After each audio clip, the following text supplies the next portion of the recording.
live there. So if we can build them through a massive amounts.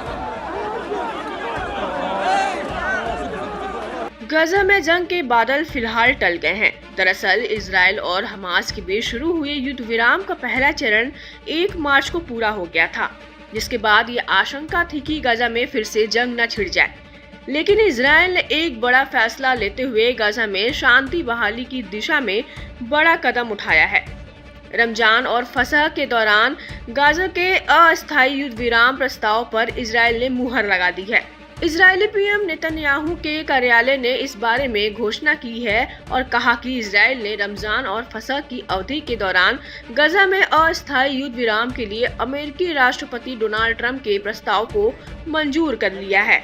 गजा में अस्थायी युद्ध विराम को लेकर इजराइल के प्रधानमंत्री नेतन्याहू की तरफ से एक बयान जारी कर कहा गया है कि इजराइल ने मार्च के आखिरी में खत्म होने वाले रमजान और अप्रैल के मध्य में 8 दिनों तक मनाए जाने वाली यहूदी पर्व फसह की अवधि के लिए अस्थायी संघर्ष विराम के लिए अमेरिकी राष्ट्रपति ट्रंप के दूत स्टीव विटकॉफ के प्रस्ताव को स्वीकार कर लिया है। हमास और इजराइल के बीच 19 जनवरी को युद्ध विराम का समझौता हुआ था। इस समझौते के तहत हमास ने कई इजरायली बंधकों को रिहा किया, तो बदले में इजराइल ने भी अपनी जेलों में बंद सैकड़ों फिलिस्तीनी कैदियों को हमास को सौंपा। इजराइल और हमास के आतंकियों के बीच चली जंग की वजह से सबसे ज्यादा गजा प्रभावित हुआ। गजा मलबे के ढेर में तब्दील हो चुका है। वहां के रिहायशी दूसरे देशों में जाने को मजबूर है। गजा में लोग खौफ में जीने को मजबूर है, क्योंकि इससे पहले 2014 में भी रमजान के महीने में इजराइल ने गजा में हवाई हमले किए थे। ऐसे में इजराइल की तरफ से युद्ध विराम का ऐलान गजा के लिए राहत का पैगाम है।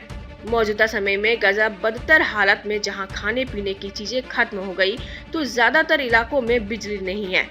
ताजा खूनी संघर्ष तब छिड़ा जब 7 अक्टूबर 2023 को हमास के इजराइल पर किए हमला कर सैकड़ों इजरायली नागरिकों को मार डाला और तकरीबन 1200 लोगों को अगवा कर लिया, जिसके बाद इजराइल ने अब तक के इतिहास का सबसे घातक हमला हमास और गाजा पे किया।